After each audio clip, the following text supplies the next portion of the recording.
ওকে।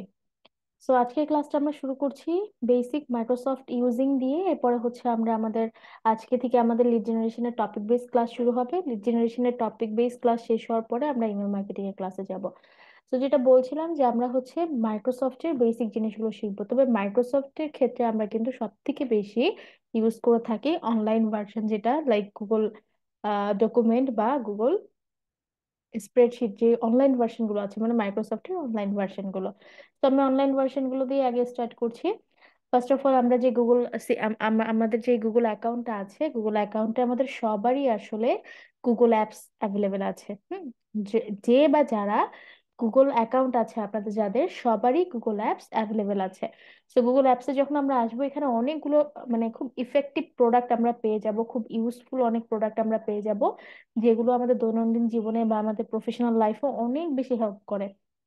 Like হচ্ছে আমরা বিশেষ করে হচ্ছে প্লে স্টোর বা এই যে গুগল মিট, ট্রান্সলেটর, বা হচ্ছে আমাদের ক্যালেন্ডার তো থাকছে, জিমেল, ম্যাপ, অনেক কিছু আছে ঠিক না? তার বাহিরেও যে জিনিসগুলো আমরা সব থেকে বেশি ইউজ করে থাকি সেটা হচ্ছে এই যে মাইক্রোসফটের যে অনলাইন ভার্সন গুলো আছে। একটা হচ্ছে গুগল ডকুমেন্ট, যেটা হচ্ছে মাইক্রোসফট ওয়ার্ডের অনলাইন ভার্সন। আর একটা হচ্ছে গুগল স্প্রেডশিট, এটা মূলত মাইক্রোসফট এক্সেলের অনলাইন ভার্সন। এবারে দেখতে পাচ্ছি আমরা স্লাইড, এটা মূলত মাইক্রোসফট পাওয়ার পয়েন্টের অনলাইন ভার্সন। তো আপনারা যদি এই মাইক্রোসফট বা মাইক্রোসফটের অনলাইন ভার্সন গুলো শিখে রাখেন, তাহলে হচ্ছে আপনাদের যেই প্রফেশনাল যে কাজগুলো, ফ্রিল্যান্স সেক্টরে যে কাজগুলো বা দৈনন্দিন যে কাজগুলো, এগুলো অনেক বেশি ইজিয়ার হয়ে যাবে। ইভেন একটা প্রফেশনাল মানুষ বা একটা কর্পোরেট মানুষ কখনোই মাইক্রোসফট ছাড়া নিজের স্কিলটাকে আসলে পরিপূর্ণ করতে পারবে না। মাইক্রোসফট জানতেই হবে, মাইক্রোসফটের সফটওয়্যার গুলো জানতেই হবে। আর বিশেষ করে লিড জেনারেশন বলেন বা ইমেল মার্কেটিং বলেন, এই ক্ষেত্রে মাইক্রোসফট এক্সেল যেটা বা গুগল স্প্রেডশিট যেটা, এইটার ইউজিংটা আপনাদের জানতেই হবে, বিকজ আপনাদের 24 আওয়ার্স এখানেই কাজ করতে হবে। বিশেষ করে লিড জেনারেশনে 24 আওয়ার্স আপনাদেরকে এই গুগল স্প্রেডশিটেই কাজ করতে হবে। সো এটার ইউজিংটা মাস্ট বি জানতে হবে। তো শুরুতে যদি আমরা একটা গুগল স্প্রেডশিট ওপেন করি, এখানে অনেকগুলো টেমপ্লেট আছে, আপনারা চাইলে টেমপ্লেট গুলো দেখে নিতে পারেন। এখানে অনেকগুলো টেমপ্লেট আছে, আমরা যদি টেমপ্লেট গ্যালারিতে যাই, এগুলো সব টেমপ্লেট। আহ এখানে অ্যানুয়াল বাজেটের একটা টেমপ্লেট আছে, এই সেম জিনিসগুলো আপনারা নিজে থেকেও চাইলে তৈরি করে নিতে পারেন। মান্থলি বাজেটের টেমপ্লেট আছে, ক্যালেন্ডারের টেমপ্লেট আছে, টু ডু লিস্টের টেমপ্লেট আছে। অনেক ধরনের টেমপ্লেট আছে এখানে। যাই হোক, আমরা একটা ব্ল্যাঙ্ক স্প্রেডশিট নিয়ে হচ্ছে আমরা ট্রাই করে দেখবো যে আমরা কি কি জিনিসগুলো বা কি কি এলিমেন্ট গুলো আমাদের যেই লিড জেনারেশনের যে টপিক বেই যে ক্লাসগুলো আছে সেগুলোতে আমরা ইউজ করব, বা ইমেল মার্কেটিং এর ক্ষেত্রে বা প্রফেশনাল ক্ষেত্রে আমরা আসলে কি কি টপিক গুলো আমরা ইউজ করব। ওকে। তো শুরুতেই বলে নিচ্ছি যে মাইক্রোসফট এক্সেল এবং মাইক্রোসফট এক্সেলের যে অনলাইন ভার্সন গুগল স্প্রেডশিট, এখন আমরা স্ক্রিনে যেটা দেখতে পাচ্ছি, এই অনলাইন ভার্সনে অফলাইন ভার্সনের থেকে ফাংশনালিটি কম থাকবে। হুম। বা একেবারে সামনে ভিজিবল থাকবে না। যেমন আমরা যদি মাইক্রোসফট এক্সেল এর কথা বলি, এখানে অনেকগুলো ফাংশন আমাদের সামনে ভিজিবল থাকে ঠিক না? যারা কাজ করছেন তারা জানেন। আপনারা একটু ওপেন করে, আই হোপ বা আমি বিলিভ করি আপনাদের সবার কাছে মাইক্রোসফট এক্সেল আছে বা মাইক্রোসফটটা ইনস্টল করা আছে, ডাউনলোড করা আছে। সো যাদের যাদের কাছে ডাউনলোড করা আছে সবাই এক্সেলটা ওপেন করেন এবং এটার সাথে একটু মিলানোর চেষ্টা করেন। দেখবেন যে এক্সেলে এখানে অনেকগুলো অপশন আছে, লাইক হোম, ফাইল থেকে শুরু করে অনেকগুলো অপশন আছে, এবং এক একটা অপশনের আন্ডারে আরো অনেকগুলো হচ্ছে টপিক আছে, যে টপিক গুলো বা অনেকগুলো আসলে সার্ভিস আছে যেগুলো দিয়ে আমরা এক একটা ফাংশন ইউজ করতে পারি। বাট যখন আমরা সেটার অনলাইন ভার্সনে চিন্তা করব, অনলাইন ভার্সনে শুধুমাত্র সেই সেই ফাংশন গুলোই আছে বা সেই অপশন গুলোই আছে যেগুলো হচ্ছে নিডেড বা প্রয়োজনীয়, যেগুলো দরকার কাজের ক্ষেত্রে। এছাড়া মানে আননেসেসারি যে ফাংশন গুলো বা এক্সট্রা যে ফাংশন গুলো, এগুলো এখানে আমরা পাবো না। বাট এই যে আমাদের প্রয়োজনীয় যে ফাংশন গুলো আছে, এগুলো যদি আমরা শিখে রাখতে পারি, তাহলে আমরা মোটামুটি আমাদের এই কাজগুলো করে ফেলতে পারবো, বা আমাদের এই লিড জেনারেশন, ইমেল মার্কেটিং এর কাজগুলো করে ফেলতে পারবো। এগুলোর জন্য আমাদের অন্য কোথাও যেতে হবে না। তো শুরুতে আমরা দেখতে পাচ্ছি আমরা উপরে আনটাইটেল স্প্রেডশিট, দ্যাটস মিন এখানে কোনো নাম আসেনি। তো আমরা এটাকে রিনেম করতে পারবো এক্স ওয়াই জেড দিয়ে। আমি এক্স ওয়াই জেড দিয়ে রিনেম করে নিলাম, আপনারা আপনাদের মতো করে যে কোনো নাম দিয়ে রিনেম করতে পারেন। সো ফার্স্ট অফ অল আমাদের ফাইলের নাম রিনেম করা শেষ। এবার যদি আমরা প্রথম অপশনটা দেখি, সেটা হচ্ছে ফাইল। ফাইল অপশনের ভিতরে দেখেন কি কি অ্যাভেলেবেল আছে। আমরা নতুন একটা শিট ওপেন করতে পারবো, আহ ক্রিয়েট করতে পারবো। এখান থেকে আমরা এক্সিস্টিং যে শিট গুলো আছে সেগুলো ওপেন করতে পারবো, বা আগে থেকে কোনো শিট আমাদের কাছে ইনপুট করা থাকলে বা ডাউনলোড করা থাকলে সেটা এখানে আমরা ইম্পোর্ট করতে পারবো। এখন আমার কাছে যে ফাইলটা আছে, টোটালি যদি এই ফাইলটা আপনাদের কপি করতে হয়, আমরা অনেক সময় এই ধরনের সমস্যাগুলো ফেস করি। ক্লায়েন্ট একটা ফাইল দেয়, ফাইলটা এডিটেবল থাকে না, এডিট করতে পারি না। তো তখন আমরা কি করি, আমাদের ওই ফাইলটাকে তখন টোটালটাই কপি করে ফেলতে হয়। তো এখানে দেখেন মেক আ কপি নামে একটা অপশন আছে। দ্যাটস মিনি টোটাল ফাইলটাকে আমরা কপি করে ফেলতে পারবো, আর একটা ভার্সন কপি করে ফেলতে পারবো। এবারে হচ্ছে শেয়ার অপশন, আমরা সবাই বুঝতে পারছি আমরা অন্যর সাথে শেয়ার করতে পারবো বা ইমেলে শেয়ার করতে পারবো। এটা হচ্ছে খুব ইম্পর্টেন্ট একটা ফ্যাক্ট, যখন আমাদের ক্লায়েন্ট একটা ফাইল দিবে, অবশ্যই আমাদের ফাইলগুলো হচ্ছে এই অনলাইন ভার্সন গুলোই দিয়ে থাকে ম্যাক্সিমাম টাইমস। বা ধরেন আমরা কোনো ক্লায়েন্টের সাথে কাজ করছি, একটা অনলাইন ফাইলে, আমাদের কাছে একটা অনলাইন ফাইল আছে এবং সেটাকে আমাদের ডাউনলোড করতে হবে। তো ডাউনলোড করার জন্য আমরা কি করব, এক্সেলে ডাউনলোড করব, ঠিক না? যখন অনলাইন থেকে অফলাইনে চলে যাবে, ডাউনলোড মানে কি, অফলাইন না? যারা শুনছেন একটু আমাকে একটু রেসপন্স করবেন। ডাউনলোড মানে কি, অফলাইন তো, ঠিক না? তো যখন আমরা ডাউনলোড করব তখন আমরা এই স্প্রেডশিটের অফলাইন ভার্সনে চলে যাব। তো অফলাইন ভার্সনটা কি, অফলাইন ভার্সনটা হচ্ছে এক্সেল, ঠিক না? তো আমরা যখন ফাইলে ক্লিক করছি, এখানে ডাউনলোডে আসছি, এখানে দেখেন এক্সেলে ডাউনলোড করতে পারবো আমরা। তো আমরা এক্সেলে ডাউনলোড করে নিতে পারবো। এখানে সিএসভি তে ডাউনলোড করার অপশন আছে। এক্সেল এবং সিএসভি দুইটাই আমাদের হচ্ছে স্প্রেডশিটের ভার্সন। আমরা যে কোনো একটাতে ডাউনলোড করলে আমরা এক্সেল শিটে সেটাকে ওপেন করতে পারবো। আর পিডিএফ তো আমরা সবাই জানি, পিডিএফটা আসলে মানে এডিটেবল না, রিডেবল অবশ্যই, বাট এডিটেবল না। যদি কারো পিডিএফ দরকার হয় তাহলে পিডিএফ ডাউনলোড করবেন, তবে এক্সেল এর সাথে পিডিএফ এর খুব বেশি আসলে সামঞ্জস্যতা নেই। আমরা এই সেক্টরে যারা কাজ করি খুব বেশি পিডিএফ নিয়ে কাজ করি না, আমরা জাস্ট এক্সেলেই কাজ করি, অনলাইন ভার্সনটাকে ডাউনলোড করে ফেলি অফলাইন ভার্সনে যদি প্রয়োজন হয়। বা ক্লায়েন্টও অনেক সময় বলে যে আমাকে এক্সেলে দাও শিটটা, আমাকে স্প্রেডশিটের লিংক না দিয়ে শিটটা আমাকে হচ্ছে এক্সেলে দাও। সেক্ষেত্রে তখনও আমাদের এটাকে ডাউনলোড করতে হবে এক্সেলে, ডাউনলোড করে তখন ওই এক্সেল ফাইলটা আমাদের ক্লায়েন্টের সাথে শেয়ার করতে হবে। এরপর রিনেমে যে অপশনটা দেখছেন, এটা তো আমরা বুঝতেই পারছি, ফাইল রিনেম করা। তো মোটামুটি এগুলো হচ্ছে ফাংশনালিটি। ফাইল যে অপশনটা আছে, এই ফাইল অপশনের এই ফাংশনালিটি গুলো আমরা এখান থেকে পেয়ে যাচ্ছি, যেগুলোর মাধ্যমে আমরা একটা ফাইলের যে বেসিক যেই ক্যারেক্টারিস্টিক গুলো আছে সেগুলো আমরা করতে পারি। লাইক আমরা ফাইলটা, একটা নতুন ফাইল ওপেন করতে পারছি, পুরাতন এক্সিস্টিং ফাইল জেনারেট করা থাকলে সেটাকে আমরা নিয়ে আসতে পারছি, ডাউনলোড করা কোনো ফাইলকে ইম্পোর্ট করতে পারি, এই টোটাল ফাইলটাকে আমরা কপি করতে পারি, শেয়ার করতে পারি, ডাউনলোড করতে পারি। এই যে বেসিক থিং গুলো, এই থিং গুলো আমরা ফাইল অপশনের মাধ্যমে করতে পারি। এবার যদি আমরা এডিটে আসি, এডিটে আরো, ডায়েরি আর কলম করে রাখতে হবে। আচ্ছা আমি সবাইকে মিউট করে দিচ্ছি। ওকে। কোনো প্রশ্ন ছাড়া এভাবে কেউ আনমিউট করে রাখবে না, কারণ অনেক সময় আমাদের অনেক সাইড টকিং হয়। তো যেহেতু আমরা সবাই বাসায় বসে ক্লাস করছি, বাসায় বসে ক্লাস নিচ্ছি, so family talking, side talking হবে, এটা খুবই স্বাভাবিক। ট্রাই করবেন যে হচ্ছে সবার জায়গা থেকে একটু মিউট করে রাখার, কোনো প্রশ্ন ছাড়া আনমিউট না করার। সো এডিট যে অপশনটা দেখতে পাচ্ছি, এডিট অপশনে খুব খুব কমন কিছু ফ্যাক্টর গুলো আছে, লাইক আমাদের কপি পেস্টিং এর যে ফ্যাক্টর গুলো আছে, যেটা আমরা কিবোর্ড দিয়ে খুব সহজে করে ফেলতে পারি। আর আরেকটা কথা আপনারা সবাই মাথায় রাখবেন, যারা এই সেক্টরে কাজ করবেন, অনেক বেশি কিবোর্ডের শর্টকাট ইউজ করার ট্রাই করবেন। মানে সব সময় হচ্ছে আহ ক্লিক করবেন, চার পাঁচটা ক্লিক করবেন, তারপর একটা জিনিস করবেন, এর থেকে যদি ভালো, মানে এর থেকে ভালো না যে এক ক্লিকে কিবোর্ড থেকে একটা ফাংশন কল করা। সো যে কিবোর্ডে যে শর্টকাট গুলো আছে কপি পেস্ট কাট এর ক্ষেত্রে, বা আম, যে বেসিক যে শর্টকাট গুলো আছে, এই বেসিক শর্টকাট গুলো আপনারা আসলে কিবোর্ডের করার চেষ্টা করবেন। যেমন এখানে এডিটে আসলে কি কি অপশন আছে, আমরা যদি কোনো একটা অপশন আনদো বা রিডও করতে চাই সেটা আমরা করতে পারি, কপি পেস্ট কাট করতে চাই সেগুলো আমরা করতে পারি, ডিলিট করতে চাইলে সেটাও করতে পারি।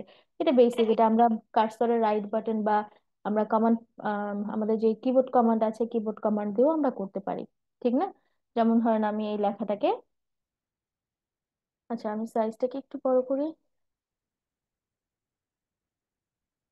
ওকে। যেমন ধরেন আমি এই লেখাটাকে কি করতে যাচ্ছি, লেখাটাকে কাট করতে চাচ্ছি, আমি এখানে যে কাট করলেও হবে, বা এখানে দেখেন কমান্ড দেওয়া আছে, কিবোর্ডের কি দেওয়া আছে, কন্ট্রোল এক্স। তো আমি যদি এইখান থেকে এডিটে যে কাট না করে আমি এখানে যদি কন্ট্রোল এক্স দেই তাহলে কি হবে, এটা কাট হয়ে যাবে। এবারে এটাকে কাট করে আমি যেখানে পেস্ট করতে চাচ্ছি সেখানে যে আমি পেস্ট করব। পেস্ট করার জন্য সেখানে কার্সর রেখে আপনারা চাইলে আবার এডিটে ক্লিক করতে পারেন। এডিটে যে এখানে ক্লিক করলে পেস্ট হয়ে যাবে। আবার দেখেন এখানে কি দেওয়া আছে, কিবোর্ড শর্টকাট দেওয়া আছে কন্ট্রোল ভি। তো আমি যদি এইখানে পেস্ট না করে আমি এখানে এসে যদি কিবোর্ড কমান্ড কন্ট্রোল ভি তে ক্লিক করি তাহলে দেখেন এখানে যে লেখাটা ছিল সেটা কাট হয়ে এখানে চলে আসলো, ঠিক না? তো তো আপনারা চাইলে কিবোর্ড কমান্ডও ইউজ করতে পারেন, চাইলে আমাদের যে ফাংশনালিটি গুলো আছে এখান থেকেও ইউজ করতে পারেন। তবে আমি সবাইকে প্রেফার করব যে আপনারা হচ্ছে একটু ট্রাই করবেন যে যত বেশি আসলে কিবোর্ড কমান্ড ইউজ করা যায় বা যত বেশি আসলে কিবোর্ড শর্টকাট ইউজ করা যায়, কমান্ড না, কিবোর্ড শর্টকাট ইউজ করা যায়, সেটা আমাদের জন্য ভালো হয় আর কি। এটা আসলে টাইমটা অনেক, মানে আমরা অনেক কাজ করতে গেলে অনেক বেশি টাইম কনজিউমিং হয়ে যায়।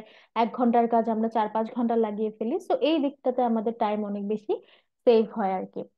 সো এটা ছিল কিছু বেসিক ফাংশনালিটি। এবার যদি আমরা একটু ভিউতে আসলে কি কি আছে দেখি, খুব কার্যকরী একটা ফাংশন আছে ভিউতে, সেটা হচ্ছে ফ্রিজ। আপনারা যারা অলরেডি মাইক্রোসফট জানেন তারা জানেন যে ফ্রিজের কাজটা কি। অনেক সময় আমরা অনেকগুলো কলাম নিয়ে কাজ করি, ঠিক না? ধরেন আমরা কলাম নিয়ে কাজ করছি, আমরা কিছু ডাটাবেজ নিয়ে কাজ করছি, কিছু ডাটা নিয়ে কাজ করছি, লাইক আমরা business name,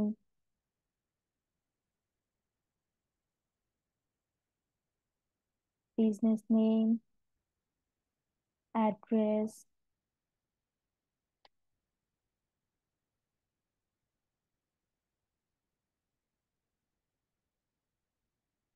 email, contact person, আরো অনেক ডাটা হতে পারে, ঠিক না? অনেক অনেক ডাটা হতে পারে। তো কন্ট্যাক্ট পার্সন এইভাবে আর অনেক ডাটা হতে পারে। এই সেম জিনিসগুলো ধরেন আমি এখানেও দিলাম, কলামেও দিলাম, সেম জিনিসগুলো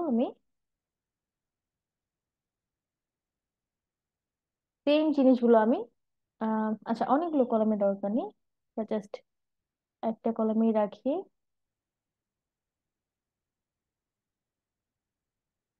নাম হচ্ছে এক্স ওয়াই জেড দিয়ে আমি ট্র্যাক করে দিই, X Y Z।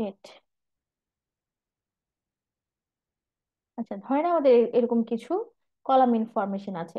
এবারে যখন আমাদের কাছে আরো অনেক অনেক কলাম ইনফরমেশন থাকবে, লাইক এখানে মাত্র 10টা ইনফরমেশন আছে, বাট এই 10টা ইনফরমেশনের জায়গায় যদি হচ্ছে আমাদের 100টা ইনফরমেশন থাকে, তাহলে আমরা কি করব?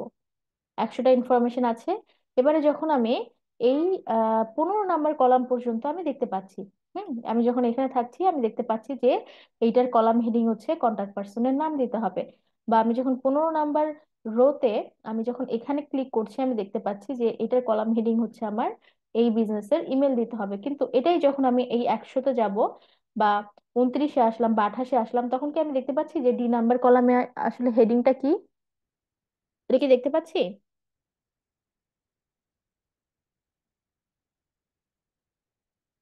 এটা কিন্তু আমরা জি দেখতে না। পাচ্ছি। হ্যাঁ। তো এইটা আসলে মানে এই জিনিসগুলো আমরা ফিক্স করতে পারি। এখানে যে হচ্ছে ভিউতে যে ফ্রিজ অপশন আছে, ফ্রিজ অপশন দিয়ে আমরা এই ফিক্সিং গুলো করতে পারি। সো X Y Z না দিয়ে আমি আপনাদেরকে 1 2 দিয়ে দেখাই, তাহলে আমি ইনক্রিজ ডিক্রিজের ব্যাপারটাও দেখিয়ে দিতে পারবো। দেখেন, ধরেন আমি এখানে একটা সিরিয়াল নাম্বার লিখছি, বিজনেস নেমের আগে আমার একটা সিরিয়াল নাম্বার আছে, এটা হচ্ছে সিরিয়াল নাম্বার। তো সিরিয়াল নাম্বারে আমি বলছি আমার 1 থেকে 100 পর্যন্ত এমপ্লয়ের নাম থাকবে এবং এদের সিরিয়াল নাম্বার বা আইডি নাম্বার থাকবে 1 থেকে 100 পর্যন্ত। তো স্টার্ট হচ্ছে 100 থেকে, আইডি বা সিরিয়াল নাম্বার স্টার্ট হচ্ছে 100 থেকে 101, এভাবে করে একদম 500 পর্যন্ত যাবে। এবারে আমি কি 100 101 থেকে 500 পর্যন্ত লিখবো? এটা কিন্তু লিখবো না, ঠিক না? তো এখানে হচ্ছে এক্সেলে বলেন বা এটার যে গুগল স্প্রেডশিটে বলেন, এখানে অ্যাসেন্ডিং বা ডিসেন্ডিং অর্ডারে আমরা চাইলে কি করতে পারি? ইনক্রিজ বা ডিক্রিজ করতে পারি। তো অ্যাসেন্ডিং বা ডিসেন্ডিং অর্ডারে ইনক্রিজ বা ডিক্রিজ করার রুলসটা হচ্ছে, আমরা যেই স্ট্রাকচারটা বা যেই সিরিয়ালটা আমরা আসলে ইনক্রিজ করতে চাচ্ছি, সেটা অ্যাসেন্ডিং অর্ডার হোক বা ডিসেন্ডিং অর্ডার হোক, সেক্ষেত্রে আমাদের সেটার সিরিয়ালি দুইটা সংখ্যা লিখতে হবে। তো আমরা সিরিয়াল দুটো সংখ্যা লিখলাম কি, 101 এবং 102। লেখার পরে দুটাকে সিলেক্ট করলাম। সিলেক্ট করার পরে এই যে একদম কর্নারে যেই পয়েন্টারটা দেখতে পাচ্ছি, আমরা একটা ছোট্ট ব্লু একটা সার্কেল পয়েন্টার দেখতে পাচ্ছি, আমি জানি না আপনারা দেখতে পাচ্ছেন কিনা। না পেলে আমাকে বলবেন, আমি আর একটু জুম করে দেখানোর চেষ্টা করব। তো দুইটা সংখ্যাকে যখন আমরা সিলেক্ট করলাম, একেবারে শেষের দিকে আমরা হচ্ছে কি দেখতে পাচ্ছি, একটা সার্কেল, একটা পয়েন্টার দেখতে পাচ্ছি। আমরা যখন আমাদের মাউসের কার্সরটাকে সার্কেল পয়েন্টারে নিয়ে যাব, আমাদের মাউসটা কার্সর পয়েন্টার থেকে দেখেন প্লাস পয়েন্টার হয়ে গেল। এটা কিন্তু অটোমেটিক হচ্ছে, এটা কিন্তু আমরা কেউ করছি না। এটা এক্সেল বলেন বা স্প্রেডশিট বলেন, ওদের ফাংশনালিটি। তো তখন জাস্ট আমরা এখান থেকে মাউসের লেফটে ক্লিক করব এবং ড্র্যাগ করব ঠিক যতদূর পর্যন্ত আমাদের দরকার। আমি ধরে নিলাম আমাদের 100 পর্যন্ত দরকার। তো আমরা 100 পর্যন্ত ড্র্যাগ করলাম এবং এখানে দেখেন চলে আসলো কত, 100। 98 পর্যন্ত চলে আসলো। তার মানে হচ্ছে আমরা শুরু করছিলাম 2 থেকে, 2 নাম্বার কলামে হচ্ছে আমরা 100 লিখছিলাম। তো এই জন্য হচ্ছে আমরা যখন এটাকে ড্র্যাগ করলাম, ড্র্যাগ করার পরে 100 থেকে কি হলো, 100 থেকে 198 পর্যন্ত ড্র্যাগ হলো একদম। এটা হচ্ছে অ্যাসেন্ডিং অর্ডারে আমরা কি করছি, এই সংখ্যাটাকে ইনক্রিজ করছি, 1 2 3 4 এভাবে করে ইনক্রিজ করছি, 101 102 103, অ্যাসেন্ডিং অর্ডারে এটাকে ইনক্রিজ করছে। সেম ভাবে আমরা যদি চাই ডিসেন্ডিং অর্ডারে করব, লাইক হচ্ছে আমরা যদি বলি এখানে ধরেন 200 লিখলাম, এখানে 199 লিখলাম। সেম ভাবে দেখেন এটাকে যদি আমরা সেম ভাবে যদি হচ্ছে ড্র্যাগ করি, তাহলে এটা ড্র্যাগ হবে কিভাবে, ডিসেন্ডিং অর্ডারে। দেখেন 200, 199, 198, 197। তো আপনারা অ্যাসেন্ডিং অর্ডারে চান বা ডিসেন্ডিং অর্ডারে যান, যেভাবেই চান না কেন, আপনাদের যে সিরিয়ালটা মেনটেন করতে হবে সেটা হচ্ছে প্রথম মানে যেই অর্ডারে চাচ্ছেন সেই অর্ডারে দুইটা সংখ্যা লিখবেন, তারপরে সেটাকে আমরা ড্র্যাগ করব। সেটা এক্সেলেও সেম ফর্মুলা এবং গুগল স্প্রেডশিটেও সেম ফর্মুলাতে কাজ করে। এবারে আসি যেটা বলছিলাম আর কি, যেটা বলতে যে এটা দেখালাম, যেটা হচ্ছে ফ্রিজের যে ব্যাপারটা। তো আমরা যখন ফ্রিজ করব, ফ্রিজ করার ক্ষেত্রে আমরা ধরেন এখানে কিছু পার্সোনাল ডাটাবেজ নিয়ে কাজ করব, সেটা ইমেল মার্কেটিং এর জন্য ইমেল গুলো নেন, বা ইমেল মার্কেটিং এর আগে লিড ফাইন্ডিং করেন, লিড কালেক্ট করেন, যেটাই করেন না কেন, যখন আপনি 30তম লিড ফাইন্ডিং করবেন তখন আপনি উপরের কোনো কলাম হেডিং দেখতে পাচ্ছেন না, ঠিক না? আপনি জানেন না যে আপনি এখানে আসলে এমপ্লয়ের কি দিবেন। তো এটার জন্য আসলে আমরা যেটা করে থাকি সেটা হচ্ছে আমরা ফ্রিজ অপশনটা ইউজ করে থাকি। ফ্রিজে মূলত কি করছে, যদি আমরা 1 নাম্বার রোকে ফ্রিজ করতে চাই, তাহলে দেখেন এখানে 1 নাম্বার রোটা আমরা সিলেক্ট করছি, এরপরে হচ্ছে আমরা ভিউতে যাচ্ছি, ফ্রিজ, এবং up to 1 rho.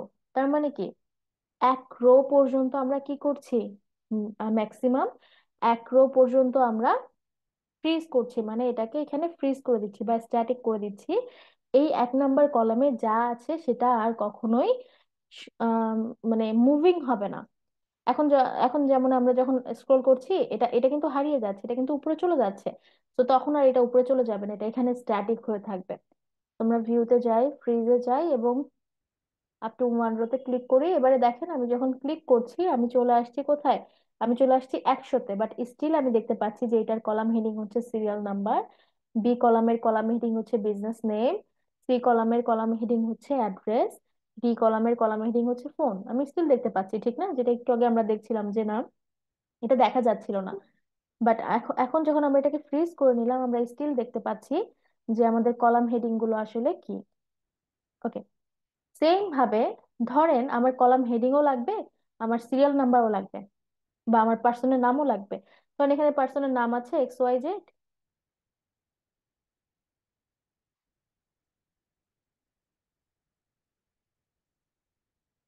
Okay, XYZ পার্সনের নাম আছে। এবারে হচ্ছে আমি কি করব, আমি এদের একটা স্যালারি শিট মেক করব। আমার এখানে একটা স্যালারি বসাতে হবে, বা এখানে আসলে তার কত টাকা বা কত টাকা এখানে ইয়ে হবে, মানে তার ক্রেডিট হবে, ক্রেডেনশিয়াল কত হবে সেটা আমি এখানে লিখবো। তো আমি যখন এখানে পর্যন্ত আছি, মানে জি নাম্বার, এই 4 নাম্বার রো, জি নাম্বার কলামে যখন আমি আছি তখন পর্যন্ত কিন্তু আমি দেখতে পাচ্ছি যে এই এমপ্লয়ের নাম নাম হচ্ছে জেড এবং আইডি হচ্ছে 102। কিন্তু যখনই আমি আই নাম্বার কলামকে ক্রস করব, আমি যখন এইদিকে চলে আসব, আমি আমি 10 নাম্বার রোতেই আছি, 10 নাম্বার এমপ্লয়তেই আছি, কিন্তু এখন আমি আর যে কলাম আছে এই কলামে একটা ক্রেডেনশিয়াল আমি বসাবো, বা সে অ্যাবসেন্ট বা প্রেজেন্ট, ধরেন আমি অ্যাবসেন্ট বা প্রেজেন্সের শিটে কাজ করছি, সেই দিন প্রেজেন্ট ছিল কিনা আমাকে বলতে হবে। বাট আমি কিন্তু দেখতে পাচ্ছি না যে পার্সনের নাম কি, পার্সনের আইডি কোনটা, এটা কিন্তু আমি আর দেখতে পাচ্ছি না, ঠিক না? তো এই ক্ষেত্রে কলামটা কিন্তু ফ্রিজে আছে, এখানে আমি সরি, রোটা কিন্তু ফ্রিজ আছে, রোতে এখানে আমি কিছু লিখিনি রেখে দেখা যাচ্ছে না, বাট রোটা কিন্তু ফ্রিজ আছে, রোটা যায়নি। শুধু চলে গেল কি, চলে গেল হচ্ছে কলাম। ওকে, দেখেন 1 নাম্বার রো আছে, কিন্তু 1 নাম্বার কলাম কিন্তু নেই। কলাম কোথায় চলে আসছে, এম নাম্বার কলামে চলে আসছে। তো আমরা চাচ্ছি যে আমরা 1 নাম্বার কলামটাকেও ফ্রিজ করে দেব। তো আমরা সেক্ষেত্রে কি করতে পারি, এই যে দেখেন এখানে সিরিয়াল নাম্বার আছে, বিজনেস নেম, ওকে ফাইন।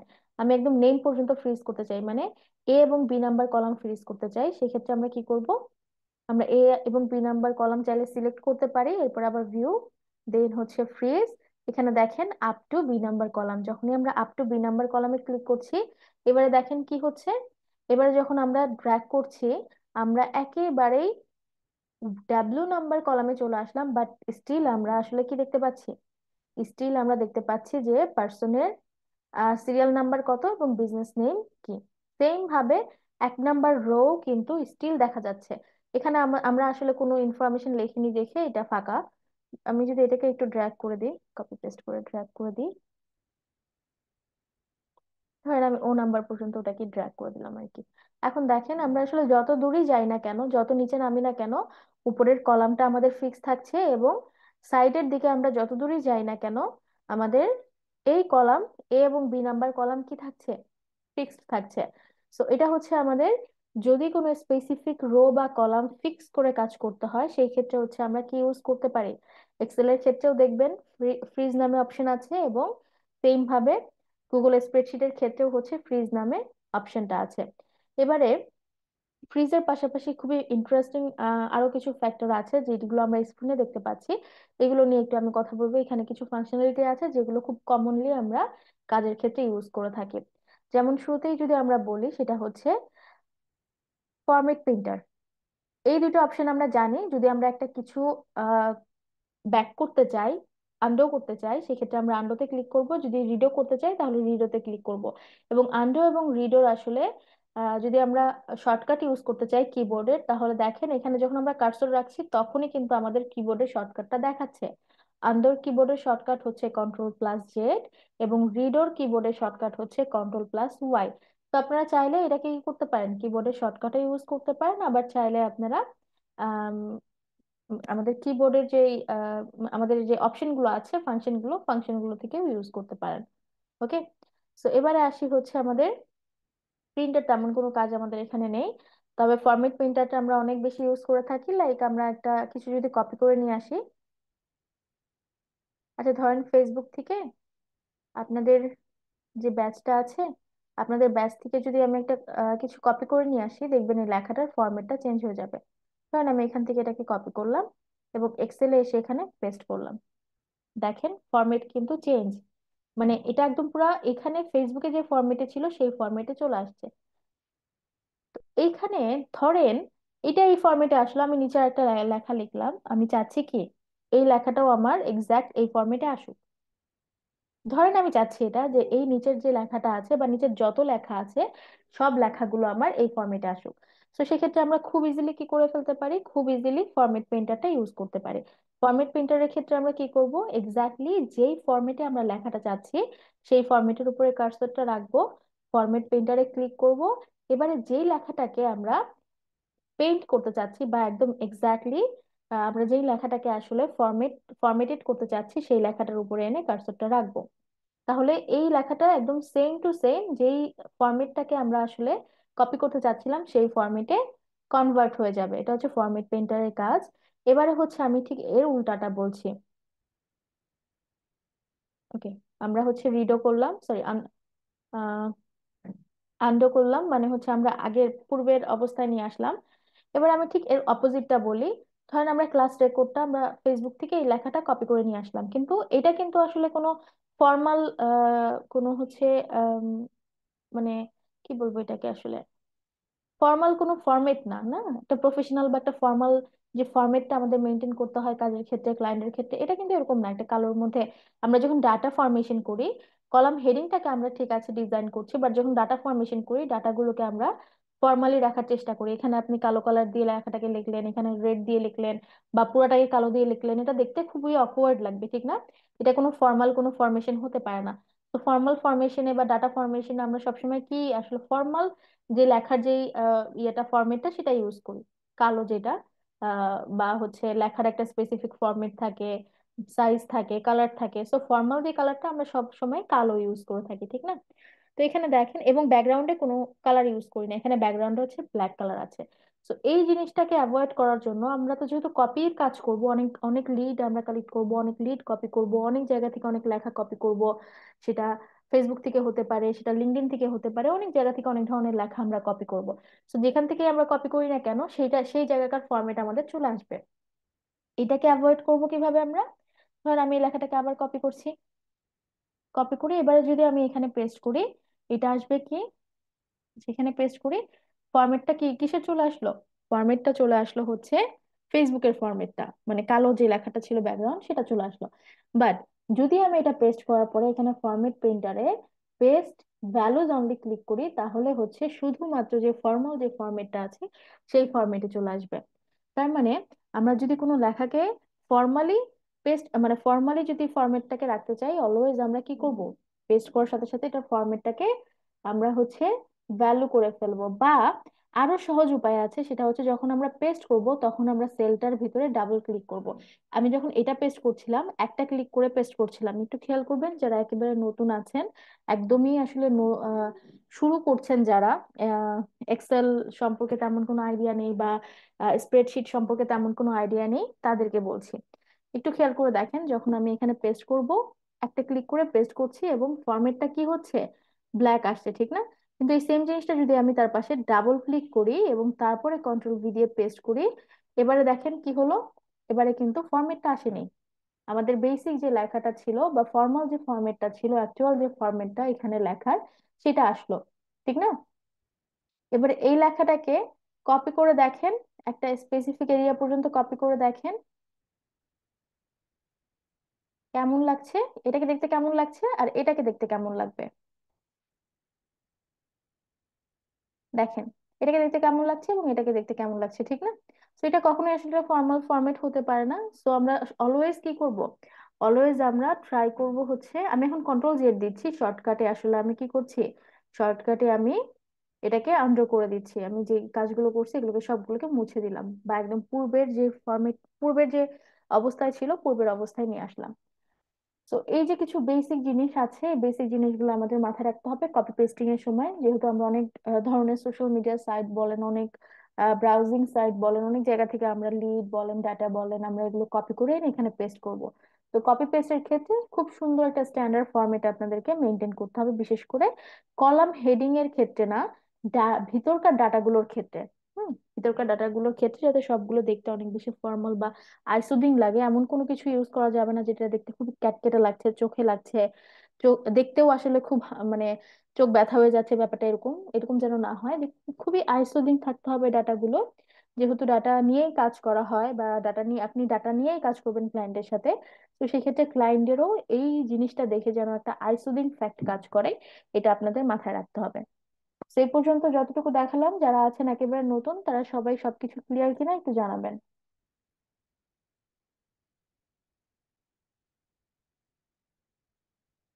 ওকে, এবারে হচ্ছে আমাদের টেক্সটের সাইজ ইনক্রিজ বা ডিক্রিজ করা যে ফ্যাক্টর, এক্সেলেও যেভাবে আমরা করছি এখানেও সেম ভাবে আমরা করছি। টেক্সটের সাইজ আমরা চাইলে ইনক্রিজ বা ডিক্রিজ, আর আমি এখন যেটা করছি সেটা হচ্ছে একটা লেখাকে কপি করে আমি সেটাকে অ্যাসাইন করছি একাধিক রো বা কলামে। সিম্পল, জাস্ট লেখাটার উপর কার্সর রাখবেন এবং যতটুকু এরিয়া আপনি সেটাকে পেস্ট করতে চাচ্ছেন কার্সর দিয়ে জাস্ট ড্র্যাগ করে দিবেন। সেম ভাবে যদি আপনি রোতেও সেম লেখাটা ফরম্যাট করতে চান বা সেম লেখাটা পেস্ট করতে চান, লেখাটার উপরে কার্সরটা রেখে জাস্ট এরিয়াটা সিলেক্ট করে দিলে এটা অটোমেটিক চলে যাবে।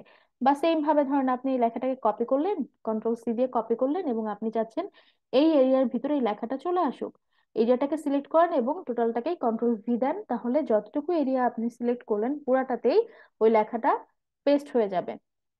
সো ধরেন আমি জাস্ট এখানে কিছু র্যান্ডম কিছু লেখালেখি লিখলাম, আমি ধরে নিলাম এটাই আমাদের ডাটা। ওকে, এবারে এই যে সাইজটা আছে এটাকে যদি আমরা একটু ফরম্যাট করতে চাই, সেক্ষেত্রে এখানে দেখেন এখানে আলাদা করে কি আছে, টেক্সট ফরম্যাট আছে। এটা একটা ডিফল্ট ফরম্যাট ওরা ধরে রাখছে, বাট আমরা চাইলে এখান থেকে টেক্সটের ফরম্যাট গুলো কি করতে পারি, চেঞ্জ করতে পারি। তো টেক্সটটাকে আমরা সিলেক্ট করলাম, যতটুকু টেক্সট আমাদের ছিল এটাকে আমরা সিলেক্ট করলাম। এবারে হচ্ছে আমরা ফরম্যাটে চলে আসি, টেক্সটের স্টাইল যেটাকে আমরা বলছি। তো এখানে হচ্ছে টাইমস নিউ রোমান আছে, অ্যারিয়াল আছে, আর অনেকগুলো ইয়ে আছে, মানে আরো অনেক ফরম্যাট আছে আপনাদের যখন যেটা দরকার আপনারা ইউজ করতে পারেন। আমি অ্যারিয়ালটা ইউজ করলাম। আচ্ছা, অন্যরকম একটা ইউজ করে আপনাদেরকে আগে ইয়েটা দেখাই, মানে চেঞ্জেসটা দেখাই। দেখেন যখন টাইমস নিউ রোমানটা আমি সিলেক্ট করলাম ফরম্যাটটা কিন্তু চেঞ্জ হলো, লেখার স্টাইলটা কিন্তু চেঞ্জ হলো। এটা আপনারা বুঝতে পারছেন কিনা আমি জানি না, বাট আপনারা একটু যদি কন্ট্রোল জেড দিয়ে দেখাই, এই যে লেখার ফরম্যাটটা দেখেন যেটা এরিয়ালে ছিল আর এখন আছে হচ্ছে টাইমস নিউ রোমান, লেখার স্টাইলটা কিন্তু চেঞ্জ হলো। ঠিক এভাবে আপনারা এখান থেকে চাইলে আরো স্টাইল বা বোল্ড স্টাইল করতে পারেন, মানে আপনাদের মতো করে যখন যেটা দরকার ইউজ করতে পারেন। তবে ফর্মাল লেখার যেই ইয়েগুলো আছে, উম, যে ফরম্যাট গুলো আছে, স্টাইল গুলো আছে, তার মধ্যে এরিয়াল বা হচ্ছে টাইমস নিউ রোমান অনেক বেশি ইউজ করা হয়। তো আমি টাইমস নিউ রোমানটা রাখলাম। এবার আসি লেখার সাইজে। এখানে দেখেন ওরা একটা ডিফল্ট সাইজ কত দিচ্ছে, 10। আমরা যদি এর থেকে বড় করতে চাই তাহলে এর থেকে বড় যে সাইজ গুলো আছে সেগুলো পিক করতে পারি। যদি এর থেকে ছোট করতে চাই তাহলে ছোট সাইজ যেগুলো আছে সেগুলোতে পিক করতে পারি। এছাড়াও এখানে মাইনাসে ক্লিক করলে লেখাগুলো ছোট হবে, প্লাসে ক্লিক করলে লেখাগুলো বড় হবে। আর কখনোই এটা করবেন না যে একটাকে ধরলাম এবং একটাকে খালি বড় করলাম, বাকিগুলো আলাদা ফরম্যাট, মানে একটা লেখার ফরম্যাট, স্টাইল একরকম, সাইজ একরকম, ফরমেশন একরকম, আহ এইটা কখনো করবেন না। অলওয়েজ যেটা করবেন, সব লেখাগুলোকে একটা ফরম্যাটে রাখার চেষ্টা করবেন। সাইজ থেকে শুরু করে, স্টাইল থেকে শুরু করে, কালার, সবকিছু একটা স্পেসিফিক ফরম্যাট মেনটেন করার চেষ্টা করবেন। ওকে। তো সাইজের পর এখানে বোল্ডের অপশন আছে। সাধারণত আমরা বোল্ড বা এই ধরনের টপিকগুলো ইউজ করি যখন আমরা কলাম হেডিং নিয়ে কাজ করি বা কোনো কিছুকে আলাদাভাবে আমরা হাইলাইটেড করতে চাচ্ছি। যেমন এখানে কলাম হেডিং আছে, আমি চাইলে কি করতে পারি, কলাম হেডিং গুলোকে বোল্ড করে দিতে পারি যাতে আরো স্পেসিফিকলি কলাম হেডিং গুলো হাইলাইটেড হয়। ইটালিক আছে, আমরা একটা লেখাকে ইটালিক করতে চাইলে ইটালিক ইউজ করি। এরপরে হচ্ছে এটা হচ্ছে স্ট্রিক থ্রু, যেটা আপনারা অনেক বেশি দেখে থাকেন, হচ্ছে অফার। কোনো কোম্পানি যখন অফার দেয়, আগের প্রাইসকে কেটে দিয়ে নতুন একটা প্রাইস লেখে, ঠিক না? যেমন ধরেন আমরা বলছি যে আমাদের প্রোডাক্টের আগের প্রাইস ছিল হচ্ছে 5,000, 5,000 টাকা, এবং রিসেন্ট প্রাইস কত, রিসেন্ট প্রাইস হচ্ছে 1,000 টাকা ডিসকাউন্টে 4,000 টাকা। তো আমরা কি করছি, এই 5,000 টাকাকে আমরা যদি স্ট্রিক লাইনে ক্লিক করি, ওরা 5,000 টাকাটাকে কি করছে, মাঝখান থেকে কেটে দিচ্ছে। এটা অনেক বেশি প্রোডাক্ট প্রমোশনে বা প্রোডাক্ট অফার দেওয়ার ক্ষেত্রে কোম্পানিগুলো বা তাদের ওয়েবসাইটে তাদের যে ব্যানার গুলো থাকে, অফলাইন বলেন বা অনলাইন বলেন, যে ব্যানার ডিজাইন গুলো করে সব জায়গাগুলোতে দেখবেন আপনি, যখনই কোনো অ্যাড দেখবেন তখনই দেখবেন যে হচ্ছে এখানে অফার প্রাইস দেওয়ার ক্ষেত্রে ওরা এই স্ট্রিক লাইনটা ইউজ করে। তো এটা আমাদের তেমন কোনো কাজ নেই, আমরা কোনো অফার বা প্রমোশন নিয়ে কাজ করব না। এরপরে আছে টেক্সট কালার। আপনারা সবাই বুঝতে পারছেন টেক্সট কালারটা মূলত এই যে লেখাগুলো আছে এই লেখাগুলোর কালার টাকে আমরা চাইলে চেঞ্জ করতে পারি। এর পাশেরটা হচ্ছে ফিল কালার, মানে এই যে একটা টেক্সট, একটা এইটাকে একটা আমি ওকে, একদম ফাঁকা একটা সেলে বোঝাই। এক্সেল আসলে combination of rho and column. হ্যাঁ, এখানে রো আছে, যেগুলো হচ্ছে রো, এবং এগুলো হচ্ছে কলাম। সো কলাম এবং রো এর কম্বিনেশন হচ্ছে এক্সেল। এবারে এক্সেলের ক্ষেত্রে যদি আমরা একটা স্পেসিফিক সেল নিয়ে কাজ করতে চাই বা একটা স্পেসিফিক যদি হচ্ছে আমরা ঘর নিয়ে কাজ করতে চাই, সেটাকে বলা হয় সেল। মানে একটা রো এবং একটা কলামের একটা স্পেসিফিক ঘরকে কি বলা হচ্ছে, সেল। এবং এক্সেলে আমরা প্রত্যেকটা কাজই সেল নিয়ে করি, এক একটা সেল নিয়ে কাজ করি। যেমন এখন আমি যেখানে ক্লিক করছি, এই সেলটা হচ্ছে E32, মানে নাম্বার কলামের 32 নাম্বার রো এর এটা হচ্ছে সেল নাম্বার, E32 সেল। এবং আমরা অনেক সময় অনেক ধরনের ফর্মুলা ইউজ করি, লাইক ধরেন হচ্ছে আমি এখানে এখানে কিছু ধরেন আমি প্লাস করব, এখানে 10 আছে, এখানে 20 আছে। ধরেন আমি এই 10 আর 20টা হচ্ছে প্লাস করব। সো প্লাস করার ক্ষেত্রে আমি কি করছি, আমি এখানে একটা ইকুয়াল সাইন দিলাম এবং এই 10টাকে ক্লিক করলাম।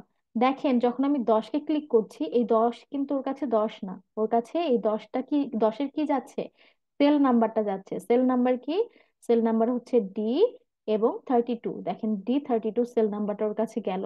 এবার এই D32 সেলকে যদি আমরা প্লাস করি কিসের সাথে, D33 রো এর সাথে, তার মানে ওর কাছে ভ্যালু অলরেডি চলে গেছে। ডি নাম্বার কলামে 33 নাম্বার রোতে যে ভ্যালুটা আছে সেটাকে ওরা প্লাস করবে কিসে, ডি নাম্বার ডি নাম্বার কলামে 32 নাম্বার সেলে যেই ভ্যালুটা আছে সেটার সাথে ওরা প্লাস করবে। এবার যদি আমরা এন্টার দিই, দেখেন এখানে প্লাস যে ভ্যালুটা সেটা চলে আসলো। সেম ভাবে বাকি যত ম্যাথমেটিক্যাল ফর্মেট আছে বা ফর্মুলা আছে সবগুলো আমরা ইউজ করতে পারি, কিন্তু এটা কাজ করে কিসের উপরে, নট অনলি ম্যাথমেটিক্যাল ফর্মুলা, আমরা এখানে অনেক ধরনের কন্ডিশনাল ফর্মুলা ইউজ করতে পারি। অনেক ধরনের আসলে ফাংশন ফাংশন ইউজ করব, বা ফর্মুলা যেটাই বলেন না কেন, ম্যাথমেটিক্যাল ফর্মুলা, ফাংশন, ফাংশন যেগুলো আছে, এই যেগুলো আমরা ইউজ করব, এই সব কিছুতেই আসলে ওরা কাজ করে কি নিয়ে, সেল নাম্বার নিয়ে কাজ করে। তো সেল নাম্বার বা সেলটা বোঝা আসলে খুবই গুরুত্বপূর্ণ। এক্সেলে যখনই কাজ করবেন এই সেল ওয়াইজ আমাদেরকে কাজ করতে হবে। তো যেটা বলছিলাম, যে ফিল কালারটা হচ্ছে একটা পুরো সেলকে কালার করে দেওয়া। যেমন এখানে যে সেলটা আছে এটার ব্যাকগ্রাউন্ড কালার বা এটা পুরাটাই কি, এটা ট্রান্সপারেন্ট কালার বা এটা ডিফল্ট কালার হোয়াইট, ঠিক না, সাদা একটা ডিফল্ট কালার ইউজ করা। যদি আমরা সেল কালারটা চেঞ্জ করতে চাই আমরা এখান থেকে কি করে ফেলতে পারি, সেল কালারটা চেঞ্জ করতে পারি। সো এরপরে থাকছে হচ্ছে বর্ডার। ডিফল্ট ভাবে এক্সেল বলেন বা গুগল স্প্রেডশিট বলেন, ওরা একটা ডিফল্ট একটা বর্ডার ইউজ করে, খুব লাইট একটা ব্ল্যাক কালার বলে, এটাকে অ্যাশ কালার বলে মেবি, ঠিক না, এই যে বর্ডারের কালার গুলো অ্যাশ কালার। সো এটা হচ্ছে ওদের একটা ডিফল্ট বর্ডার কালার। আপনারা যদি এর থেকে আরো হাইলাইটেড বর্ডার ইউজ করতে চান, যেমন ধরেন আমি চাচ্ছি যে এই লেখাগুলো একটা বর্ডারের মধ্যে চলে আসবে বা টেবিলের মতো বর্ডার হয়ে যাবে, সেক্ষেত্রে আমি সিলেক্ট করে যদি বর্ডারে ক্লিক করি, এখানে আমার বর্ডারে কিছু আলাদা আলাদা কিছু আসলে স্টাইল আছে। আমি যদি অল বর্ডারে ক্লিক করি তাহলে এই লেখাগুলো কিসের ভিতরে চলে যাবে, সব বর্ডারের মধ্যে চলে যাবে বা টেবিলের মধ্যে চলে যাবে। এবং এখানে আসলে টেবিলের কালার চেঞ্জেরও অপশন আছে, আমি চাইলে এগুলোর কালারও চেঞ্জ করতে পারি। টেবিলের যে বর্ডার গুলো আছে বর্ডার গুলোর কালারও চেঞ্জ করতে পারি, এগুলো আসলে ডিপেন্ড করছে। তো এটা মূলত হচ্ছে টেবিল বর্ডার। এখানে অনেকগুলো অপশন আছে, ফাংশন আছে, আমরা চাইলে সেটাকে ইউজ করতে পারি। নিচে যেটা সেটা হচ্ছে বর্ডারের পুরুত্বটা আসলে কেমন হবে, উইথটা কতটুকু হবে, সেই উইথটার উপরেরটা হচ্ছে এটা হচ্ছে বর্ডার কালার। এরপরে যেটা মার্জ, এটা খুবই গুরুত্বপূর্ণ। সেটা হচ্ছে আমরা যদি এক্সেলে কাজ করতে যাই তাহলে দেখেন একটা সেল আসলে কত ছোট, ঠিক না, এটাকে যদি ইনক্রিজ করতে চাই আমরা ডি নাম্বার কলামটাকে ইনক্রিজ করলাম। এবারে যদি এটার উইথটাকে ইনক্রিজ করতে চাই, এটার পুরুত্বটাকে যদি ইনক্রিজ করতে চাই তাহলে এই 78 নাম্বার যে রোটা আছে রোটাকে আমরা ইনক্রিজ করতে পারি। এবারে দেখেন কি হলো, ডি নাম্বার কলাম এবং হচ্ছে 28 নাম্বার সেলের যতগুলো যতগুলো আসলে সেল ছিল সবই কি হয়ে গেল, সবগুলোর সাইজই অন্যগুলোর থেকে আলাদা হয়ে গেল, ঠিক না। তো আমরা চাইলে এভাবে ম্যানুয়ালি করতে পারি, কিন্তু তারপরেও দেখেন একটা সেলের সাইজ আসলে কতটুকু। আমরা চাইলেও কি একটা সেলের মধ্যে আমাদের পুরা একটা ধরেন আমরা একটা পুরো একটা প্যারাগ্রাফ লিখবো একটা সেলের ভিতরে একটা সেলের ভিতরে লিখতে পারবো, কিন্তু সেটাকে আমরা চাইলেও কি করতে পারছি না, সেটাকে আমরা চাইলেও এক্সপ্যান্ড করতে পারছি না, যেটা আমরা ওয়ার্ডে করতে পারি। বা অনেক সময় হচ্ছে আমাদের একাধিক কলাম নিয়ে কাজ করতে হয়, সেই ক্ষেত্রে আমরা একাধিক রো নিয়ে কাজ করতে হয়, একাধিক কলাম নিয়ে কাজ করতে হয়, সেক্ষেত্রে আমরা কি করি, সেক্ষেত্রে আমরা মার্জ কলাম বা মার্জ রো আমরা ইউজ করে থাকি, বা মার্জ যে ফাংশনটা আছে সেটা ইউজ করে থাকি। ফর এক্সাম্পল ধরেন আমার এই দুইটা কলামকে আমি এক করতে চাচ্ছি, বা এই দুইটা ডি ডি নাম্বার রো থেকে জি নাম্বার রো পর্যন্ত, এবং 28 এবং 29 নাম্বার, আচ্ছা আরেকটু নেই, একদম 28 থেকে 31 নাম্বার রো, ডি থেকে জি নাম্বার কলাম, এই অংশটুকু আমি একটা ঘর করতে চাচ্ছি, একটা সেল করতে চাচ্ছি। যেখানে অনেকগুলো সেল ছিল এই সবগুলোকে মিলে আমি একটা সেল করতে চাচ্ছি। তো সেক্ষেত্রে আমরা কি করতে পারি, সেক্ষেত্রে আমরা মার্জ সেল ক্লিক করতে পারি। যখনই আমরা মার্জ সেলে ক্লিক করলাম এবারে দেখেন এখানে কিন্তু একটাই মাত্র সেলে কনভার্ট হয়ে গেল, এই পুরো যে অংশটা আছে উপরে সবগুলোই আলাদা আলাদা সেল আছে, বাট যতটুকু আমি মার্জ করলাম এতটুকু কি হয়ে গেল, এতটুকু একটা সেলে কনভার্ট হয়ে গেল। এবার এখানে যা লিখবেন সেটা একটা সেলের ভিতরেই থাকবে, এবং এখানে অনেক বড় একটা সেল তৈরি হলো।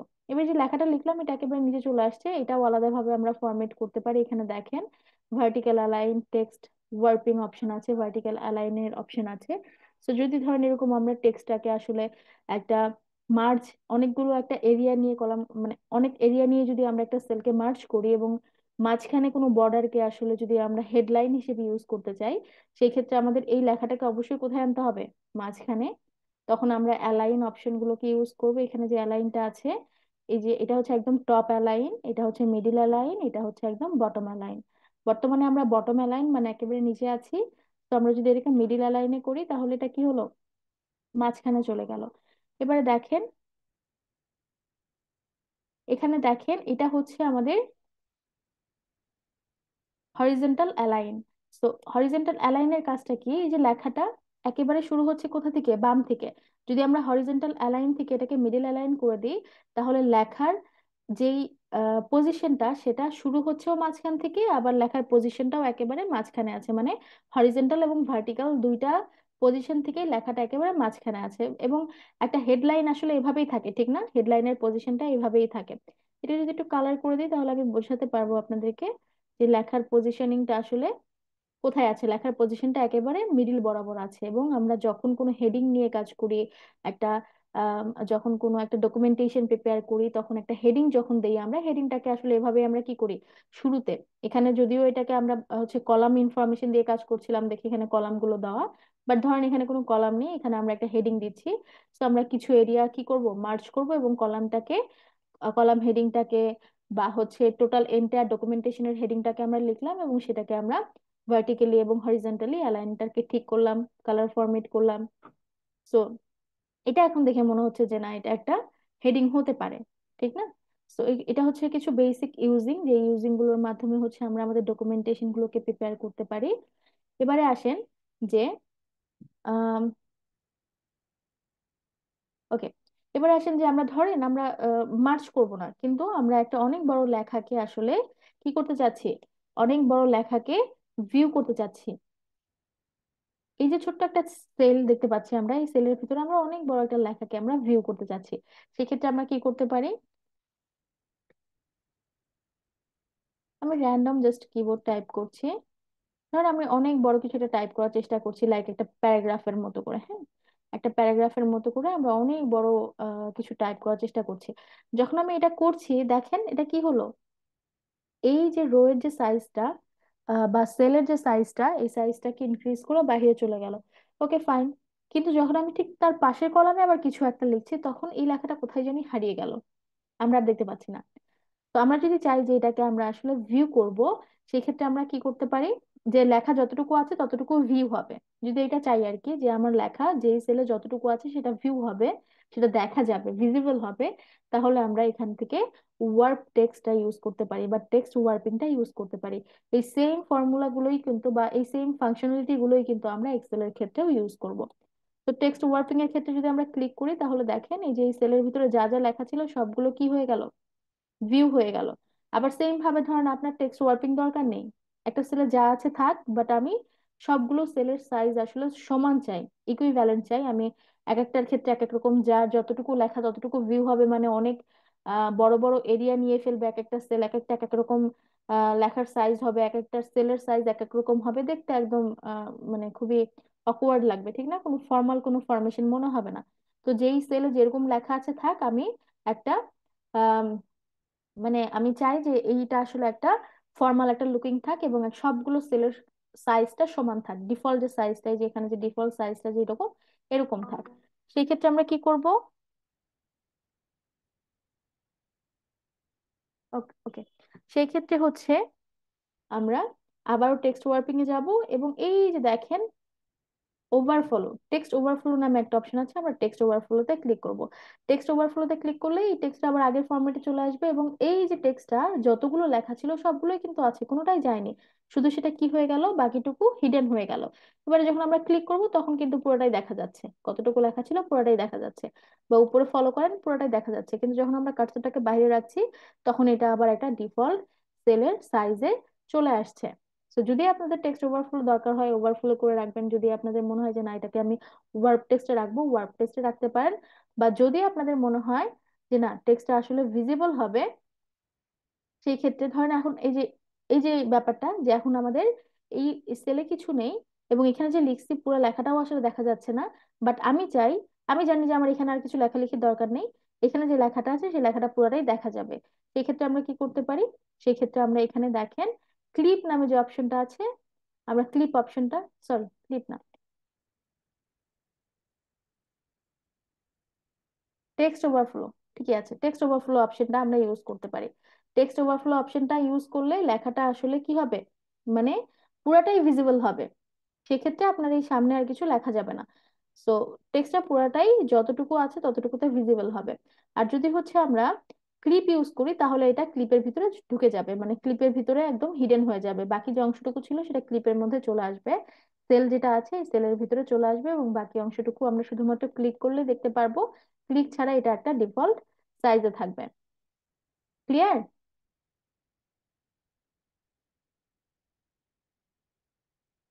ওকে, ধরেন আমরা এই শীটে কাজ করলাম, সবকিছু করলাম, আমরা শিট সেভ করলাম, বা আমাদের কাজটা শেষ হলো, আমরা ফর্মালি সব ফরমেশন করলাম, ফরমেটিং করলাম, সবকিছু ঠিক আছে।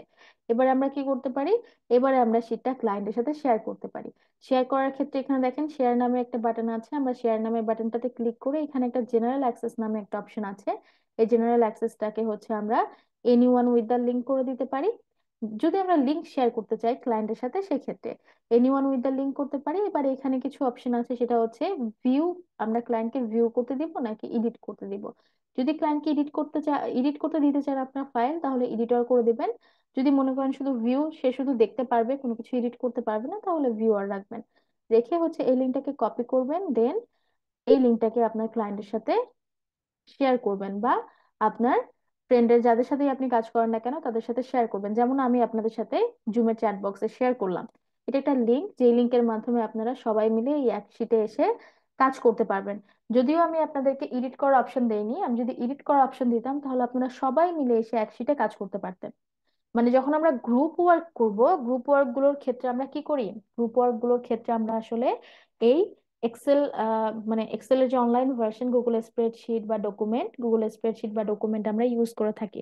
কারণ ম্যাক্সিমাম ক্ষেত্রে যখন আমরা গ্রুপ ওয়ার্ক করি, সেই ক্ষেত্রে আমাদের সবাইকে একসাথে একটা শিটে কাজ করতে হয়, সবাইকেই অ্যাক্সেস থাকতে হয়। যদি এটাকে আমি এডিট করে দিই, তাহলে আপনারা দেখবেন যে আপনারা সবাই এসে এখানে কাজ করতে পারছেন বা এডিট করতে পারছেন। ওকে।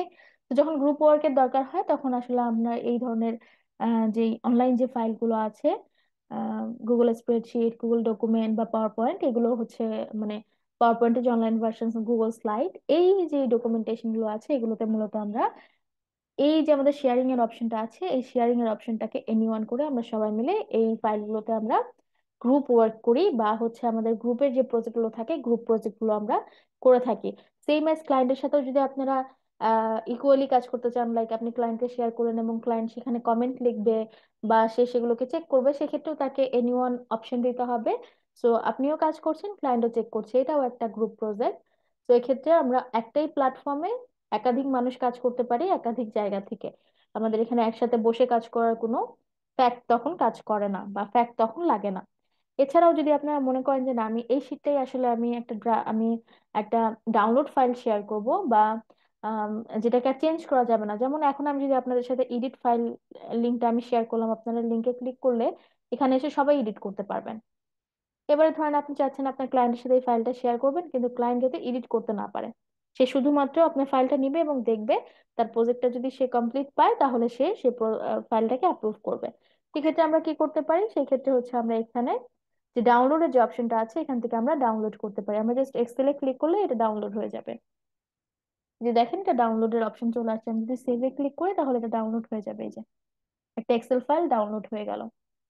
এবং আপনি এই এক্সেল ফাইলটাকে এডিট করতে পারবেন, বাট এই এক্সেল ফাইলটা আপনি যাকে পাঠাবেন সে কিন্তু এটা এডিট করতে পারবে না। তো এই পর্যন্ত সবাই ক্লিয়ার কিনা একটু আমাকে জানান।